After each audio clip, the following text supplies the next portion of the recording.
লায়লা মজনু এমন আশেক, লায়লা মজনু লায়লার প্রেমে এমন হাবুডুবু খায়, মাজনু লায়লার প্রেমে এমন পাগল হয়ে গেল। লায়লা জপতে জপতে জপতে জপতে এক সময় মাজনু সাগরের কিনারা দিয়া হাঁটে, আর লায়লা লায়লা বলে মুখ দিয়া উচ্চারণ করে। এইরকম বড় বড় সাগর, এই সাগরের কিনারা দিয়া মাজনু হাঁটে, আর লায়লা লায়লা বলিয়া জবান দিয়া জপা শুরু করলো।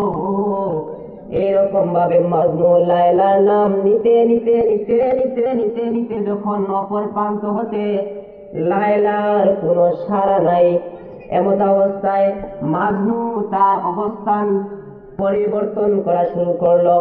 এবার মাজনু শুধু জবান দিয়া লায়লা জপে না, এবার মাজনু আঙ্গুল দিয়া মাটির মধ্যে লায়লা লায়লা লায়লা বলিয়া লেখা শুরু করলো।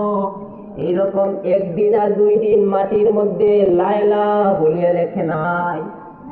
লিখতে লিখতে বিরামহীন ভাবে লিখতেছে লায়লা লায়লা বলে লিখতেছে, কিন্তু অপর প্রান্ত হতে লায়লার কোনো সাড়া নাই। এইরকম ভাবে মাজনু লায়লা লিখতে লিখতে এক সময় আশেপাশের মানুষেরা বিরক্ত হয়ে বলা শুরু করলো, এ পাগল নাকি? তো মাজনু অর্থই তো পাগলে তো আর বড় পাগল। মাজনু সত্যি পাগল হয়ে গেল। লায়লা তো কোনো সারা শব্দ নাই, কিন্তু মাজনু প্রতিদিনই মাটির মধ্যে লায়লা ঢুকতেছে আর লিখতেছে।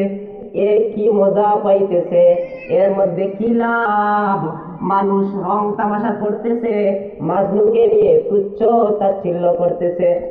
এরপরে মাজনু কিন্তু তাদের কোনো প্রশ্নের জবাব দেয় না, তারা তুচ্ছ তাচ্ছিল্য করতেছে, কিন্তু মাজনু কোনো জবাব দেয় না। সবাই বলে, মাজনু তুই যে মাটির মধ্যে লায়লা লিখতেছস, এই লায়লা লিখার দ্বারা তুই কি মজা পাও, কি মজা পাও আমাদেরকে একটু শোনাও। এক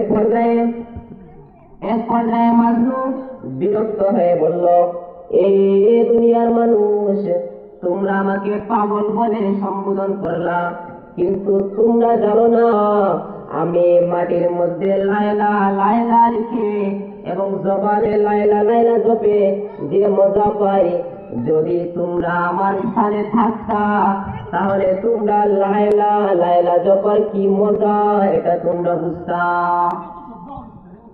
লায়লা লায়লা যদি আমি যে কি কারণে জপি, যদি তোমরা আমার স্থানে থাকতা তাহলে লায়লা বলার মজাটা তোমরা বুঝতা। যদিও লায়লার কোনো ডাক সাড়া নাই,